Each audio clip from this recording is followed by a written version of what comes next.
Hello everyone, this is Suman Mehta, your SS teacher. Dear students, yesterday I posted you some objective type of questions, and today we will discuss about the analyzing based and evaluation based questions that are very important for the exam purpose. So start this session. Describe any three demands of the Sri Lankan Tamils. How did they struggle for their independence? Sri Lankan Tamils की तीन कौन सी ऐसी मांगे थी जिनके लिए उन्होंने आज़ादी के बाद से ही संघर्ष करना शुरू किया था, यानी इन डिमांड को अपनी सरकार के सामने रखना शुरू किया था। कौन सी तीन डिमांड थी? आप लेसन पढ़ चुके हैं, आपको पता होगा, फिर भी चलो मैं आपको बता देती हूँ। Recognition of Tamil as an official language, वो चाहते थे कि तमिल भाषा को भी एक आधिकारिक भाषा का दर्जा दिया जाए। सेकंड, रीजनल ऑटोनॉमी, क्षेत्रीय स्वायत्तता, यानी खुद अपने क्षेत्र पर रूल करने की पावर उनको दी जाए, यानी जहाँ वो रहते हैं वहाँ उनके प्रतिनिधि चुने जाएं। Equal opportunity in securing jobs and education, शिक्षा और नौकरियों के क्षेत्र में सबको एक समान रूप से अवसर दिए जाएं, यानी उनके साथ कोई पार्शियलिटी ना हो। They formed several political organizations, but when the government tried to suppress their activities by force, this led to a civil war. उन्होंने कोशिश की थी अपनी बात पहले रखने की अपने पॉलिटिकल लीडर्स को, लेकिन जब उन्होंने नहीं सुना तो इनको मजबूर होकर अपने पॉलिटिकल ऑर्गेनाइजेशन बनाने पड़े, यानी राजनीतिक संगठन इन्होंने बनाए, अपनी राजनीतिक पार्टियां बनाई वहाँ पर। बट जब सरकार को ऐसा लगा कि वो इनकी बात नहीं सुन रहे हैं, तो सरकार ने उनको दबाना शुरू किया, शक्ति का इस्तेमाल किया गया, जिसकी वजह से दोनों कम्युनिटीज़ के बीच में एक सिविल वॉर शुरू हो गया। अब सिविल वॉर शुरू होने के बाद यहाँ पर प्रॉब्लम क्या आती है कि एक लार्ज नंबर ऑफ जो पीपल हैं उनकी लाइवलीहुड यहाँ पर डिस्ट्रॉय हो जाती है, और इसके अलावा उनकी लाइफ पर इसका एक बैड इम्पैक्ट भी देखने को मिलता है। सेकंड क्वेश्चन बेटा, व्हाट इज मेजोरिटेरियनिज्म? बहुसंख्यकवाद किसे कहते हैं? How has it increase the feeling of alienation among the Sri Lankan Tamils, और कैसे इस बहुसंख्यकवाद की ये जो नीति है इसकी वजह से श्रीलंकन तमिल को परायेपन की भावना उनके अंदर पनपने लगी। एक्सप्लेन विद एग्जाम्पल्स, कुछ उदाहरणों के साथ इसके स्पष्ट कीजिए। तो ये तीन टाइप की सेंस यहाँ पर और भी दे रखी हैं। What were the reasons for the alienation of Sri Lankan Tamils, उन श्रीलंकन तमिल के अपने आप को पराया समझने के क्या कारण थे? What was the effect of this on the country, और इसका उनके देश पर क्या असर पड़ा? Why do the Sri Lankan Tamils feel alienated in spite of their long stay in Sri Lanka? Sri Lanka में इतने लंबे समय से रह रहे श्रीलंकन तमिल्स को अपनेपन का भाव क्यों नहीं जागा, या परायेपन का भाव क्यों जाग गया इतने लंबे समय से वहाँ रहने के बावजूद भी? What is majoritarianism? बहुसंख्यकवाद किसे कहते हैं? How has it been adopted in Sri Lanka, और श्रीलंका में इसको कैसे जो है लागू किया गया, ये जो बहुसंख्यकवाद की जो नीति है इसे कैसे लागू किया गया? तो अब आपने देखा ये 4 टाइप के इस क्वेश्चन, तो मतलब सेंस तो अलग अलग है लेकिन आंसर सेम रहेगा। A belief that the majority community should rule a country even at the cost of wishes of the minority, एक ऐसा विश्वास जिसके जरिए जो बहुसंख्यक समुदाय के लोग होते हैं, जिनकी संख्या देश में ज़्यादा होती है, वो देश पर शासन करते हैं, और देश पर शासन करते समय वे अल्पसंख्या में जो लोग हैं, यानी कम संख्या में जो लोग हैं, उनकी इच्छाओं को नहीं देखते, उनकी कोस्ट पर, यानी उनको इग्नोर करके वो अपनी नीतियाँ उन पर थोपते हैं। The Sri Lankan government took various measures like declaring Sinhala as the official language. Sri Lanka की जो वहाँ की सरकार थी उस समय की, उसने ऐसे कई ऐसे काम किए जिसकी वजह से यहाँ प्रॉब्लम क्रिएट हुई।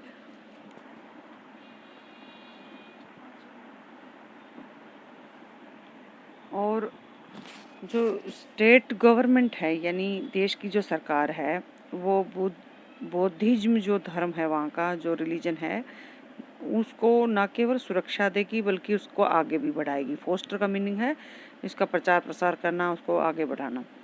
Denial of centre citizenship to Tamils, और तमिलों को उन्होंने एज ए सिटीजन मानने से इनकार कर दिया। And to establish the Sinhala supremacy, और वहाँ पर सिन्हाल सर्वोच्चता को स्थापित कर दिया। मीन्स कि सबसे ज़्यादा जो पावरफुल रहेंगे वो सिन्हाल रहेंगे और उनकी ही सब जगह पर चलेगी।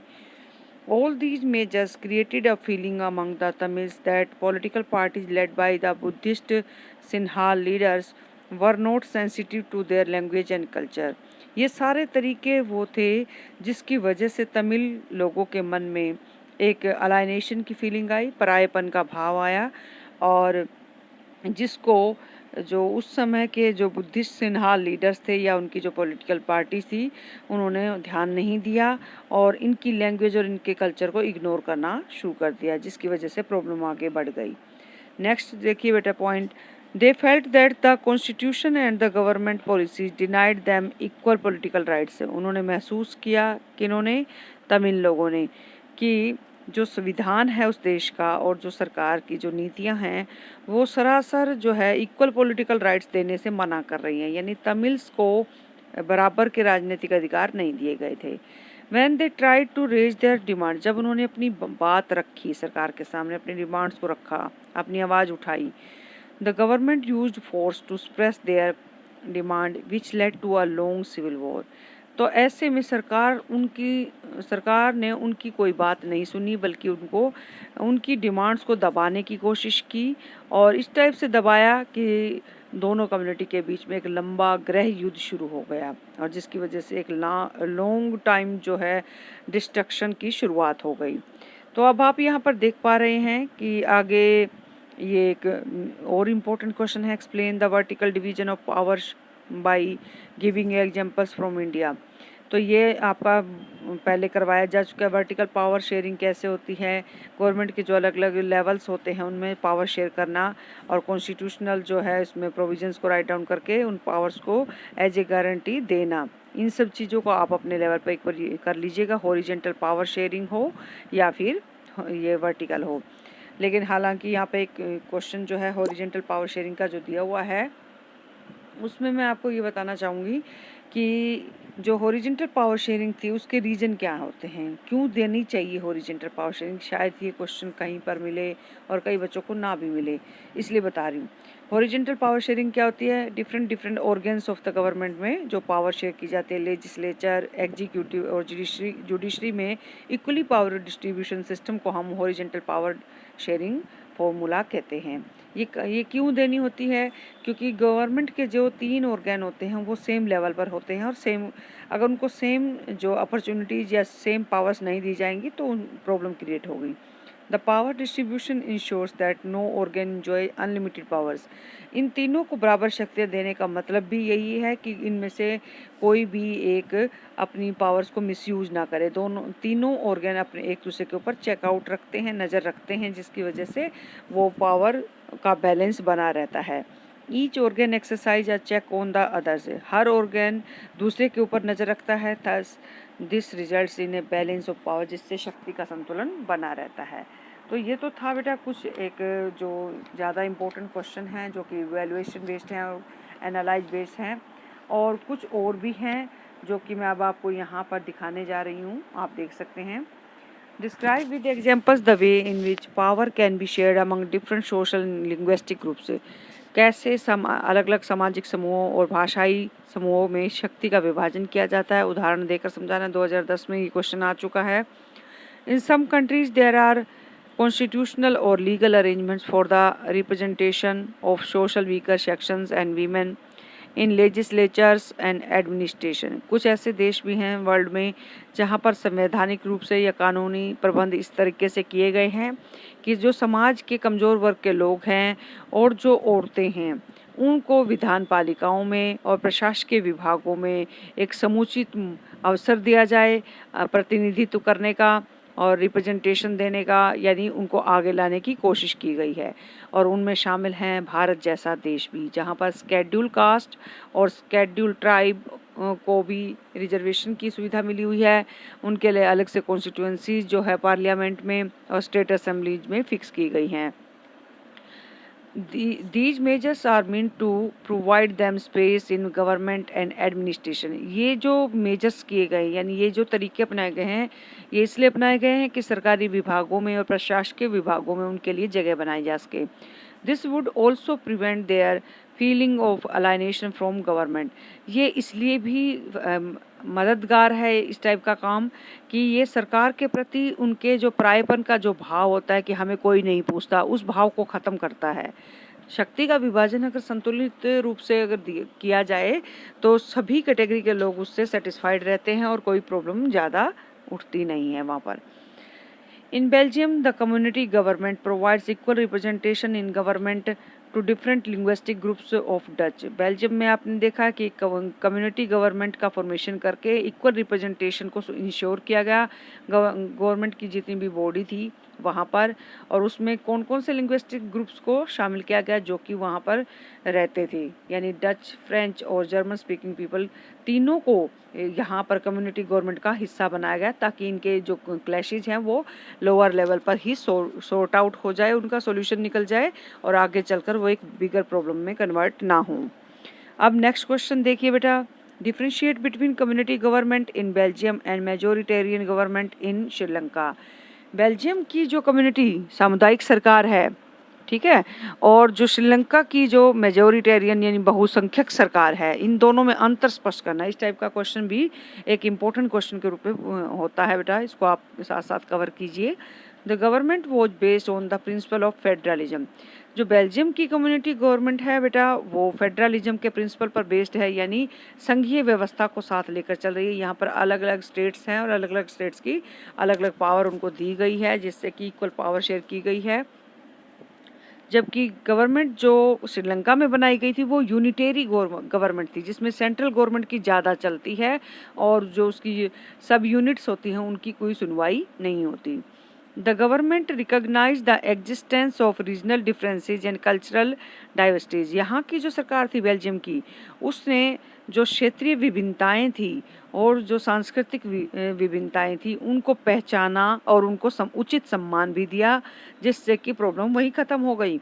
जबकि श्रीलंकन जो गवर्नमेंट थी, जो कि यूनिटरी गवर्नमेंट थी, उसने जो रीजनल और कल्चरल डाइवर्सिटीज़ थी, यानी जो क्षेत्रीय और सांस्कृतिक विभिन्नताएं वहाँ पर मौजूद थी, तमिल्स जो लोग वहाँ पर रह रहे थे, उनको उनकी मांगों की तरफ कोई ध्यान नहीं दिया, बल्कि उनको दबाने की कोशिश की, जिससे कि एक क्लैश वाली सिचुएशन वहाँ पर पैदा हो गई।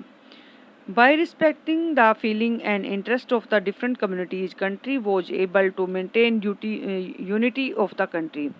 जब लोगों की भावनाओं को और उनके हितों को सरकार उनकी तरफ ध्यान देती है, उनको रिस्पेक्ट करती है और उनको फुलफिल करने की कोशिश करती है तो देश में एकता स्थापित होती है। तो ऐसा ही केस बेल्जियम में देखने को मिला। जबकि श्रीलंका में जो डिफरेंट कम्युनिटीज़ के लोग थे उनके इंटरेस्ट को ना तो कोई रिस्पेक्ट मिली और ना ही उनके इंटरेस्ट की तरफ सरकार का ध्यान गया, जिसकी वजह से क्या हुआ, सिविल वॉर हुआ। ठीक है, तो ये डिफरेंस आप दोनों गवर्नमेंट में शो कर सकते हैं। इसके बाद बेटा कुछ source extract case based integrated questions भी होते हैं, यानी जैसे आपके इंग्लिश में आते हैं ना बेटा, अनसीन पैराग्राफ होते हैं या पैसेज दे दिया जाता है और उसमें से आपको क्वेश्चन आंसर सर्च करने होते हैं या फिर अपनी लैंग्वेज में उसको उन क्वेश्चंस के आंसर देने होते हैं। बस पैराग्राफ तो आपको सेंस को समझकर, कॉन्सेप्ट को समझने में हेल्प करता है। समटाइम्स उसमें से क्वेश्चन निकाल लिए जाते हैं। तो अब की बार जो बोर्ड का पैटर्न है उसमें भी यही पैटर्न फॉलो किया गया है, एसएस के अंदर भी स्पेशली। तो एक्सट्रैक्ट नंबर 1 देखिए, इस लेसन से जो निकाला गया है, the idea of power sharing has emerged in opposition to the notions of undivided political power. For a long time it was believed that all power of a government must reside in one person or group of persons located at one place. It was felt that if the power to decide is dispersed, it would not be possible to take quick decisions and to enforce them. ये जो power sharing है बेटा, ये जो शक्ति विभाजन का जो विचार है, ये पैदा हुआ है इस बात से कि जो राजनीतिक शक्ति बटी हुई नहीं है और तो उसका विरोध होने लगता है। यानी राजनीतिक शक्ति अगर हम इक्वली डिस्ट्रीब्यूट नहीं करेंगे, पावर शेयर नहीं करेंगे, तो ऐसे में अपोजिशन का सामना हमें करना पड़ सकता है, स्पेशली माइनॉरिटी कम्युनिटी से। फॉर ए लॉन्ग टाइम, और लंबे समय से ये विश्वास किया जाता रहा है कि जितनी भी सरकारी शक्ति है वो या तो एक हाथ में होनी चाहिए या कुछ ग्रुप के पर्सन्स के हाथ में होनी चाहिए जो कि एक जगह पर रह रहे हैं। और ये भी महसूस किया गया कि जो भी पावर है उसको डिस्पर्स कर देना चाहिए, यानी जितनी भी राजनीतिक शक्ति है उसको सब अलग अलग संस्थाओं में बांट देना चाहिए। It would not be possible to take, फिर ये तो हम मानते हैं कि जल्दी डिसीजन नहीं ले पाएंगे। अगर शक्ति अलग अलग लोगों के हाथों में रहेगी तो उतनी जल्दी हम क्विक डिसीजंस नहीं ले सकेंगे और उतनी जल्दी उन डिसीजंस को लागू भी नहीं किया जा सकेगा। लेकिन फिर ये है कि देश में एकता बनी रहेगी और देश की एकता अखंडता को खतरा नहीं रहेगा। सबको मिल बैठकर फैसले लेने होंगे और जिसकी वजह से क्लैशेज की जो पॉसिबिलिटी है वो रिड्यूस हो सकती है। तो ये था पैराग्राफ। अब इससे related question, what is power sharing? Power sharing क्या है?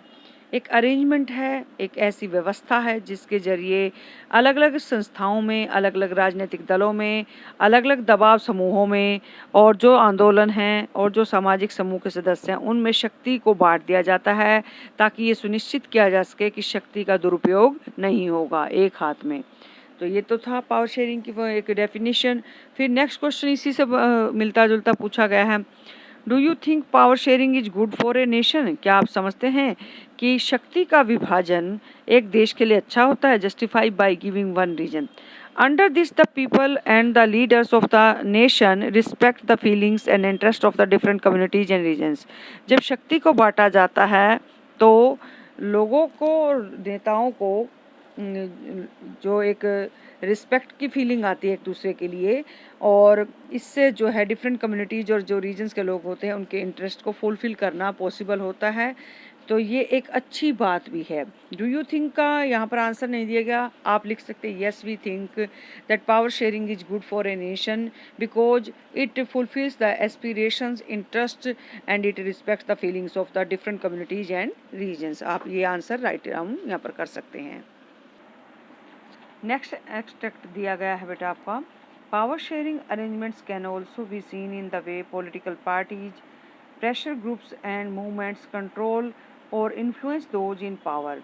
पावर शेयरिंग का जो अरेंजमेंट किए जाते हैं बेटा, जिसमें शक्ति का विभाजन किया जाता है, अलग अलग राजनीतिक दलों को शक्ति दी जाती है, दबाव समूह इस शक्ति का इस्तेमाल करते हैं और जो आंदोलन के जरिए हम भी जो पावर में हैं उनके ऊपर अपना इन्फ्लुएंस जमाते हैं या उन पर अपना कंट्रोल इस्टेब्लिश करते हैं, अपनी पॉलिसीज अपने फेवर में करने की कोशिश करते हैं। ये सारे चीज़ें इन ए डेमोक्रेसी, एक लोकतांत्रिक व्यवस्था में जो सिटीजन्स होते हैं बेटा वो फ्रीडम को मतलब बिल्कुल फ्रीली वो अपने उन सभी कंटेंडर्स को चूज करते हैं जो कि पावर में होते हैं। यानी हम अपने प्रतिनिधियों का खुद चुनाव करते हैं जो कि शक्ति का इस्तेमाल करेंगे।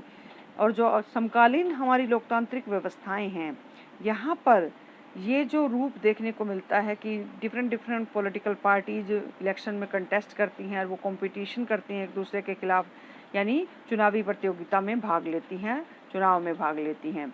सच competition ensures that power does not remain in one hand. इस प्रकार की जो चुनावी प्रतियोगिता होती है ये सुनिश्चित करती है कि शक्ति किसी एक के हाथ में नहीं रहेगी। मीन्स शक्ति का इस्तेमाल अलग अलग लोग करेंगे अलग अलग लेवल पर। अब ये तो था एक पैराग्राफ। इस पैराग्राफ से रिलेटेड कुछ क्वेश्चंस अब यहाँ पर दिए गए। How do political parties share power? जो राजनीतिक दल हैं वो शक्ति को कैसे बांटते हैं? Political parties share power through alliance and forming a coalition government. राजनीतिक दल जब बहुमत हासिल नहीं कर पाते, यानी एक राजनीतिक दल को जब मेजोरिटी वोट्स नहीं मिल पाते हैं तो वो दूसरी पॉलिटिकल पावर्स के साथ हैंड ज्वाइन करती हैं, मींस अलायंस बनाती हैं, समझौता कर लेती हैं, गुट बना लेती हैं और इसकी वजह से वहाँ पर एक जो गठजोड़ सरकार, गठबंधन सरकार का निर्माण किया जाता है जिससे कि डिफरेंट पॉलिटिकल पार्टीज को भी पावर शेयर हो जाती है। Why is power sharing desirable, शक्ति क्यों बांटनी जरूरी है? जस्टिफाई बाय गिविंग 2 रीजंस, 2 कारण बताइए कि शक्ति बांटना क्यों जरूरी है। Power sharing helps to reduce the possibility of conflict between social groups, अलग अलग सामाजिक समूहों के बीच में जो लड़ाई झगड़े की स्थिति होती है उसकी संभावना को कम करता है शक्ति विभाजन। It is a good way to ensure political stability, ये एक अच्छा तरीका है जिससे राजनीतिक स्थिरता को बनाया जा सकता है। यानी राजनीतिक जो स्थिरता ये है कि सरकार जो है लंबे समय तक काम कर पाती है, और एक लंबे समय तक जो सरकार काम करेगी वो देश के लिए अच्छे डिसीजन भी ले पाएगी, क्योंकि जब तक उसको वो खुद ही स्टेबल पोजीशन में नहीं है तो स्टेबल डिसीजंस की जो है उससे उम्मीद नहीं की जा सकती। तो आज के लिए बेटा बस इतना ही। आप इन क्वेश्चंस को लर्न कीजिएगा ताकि आपको और ज़्यादा हेल्प मिले। Thank you.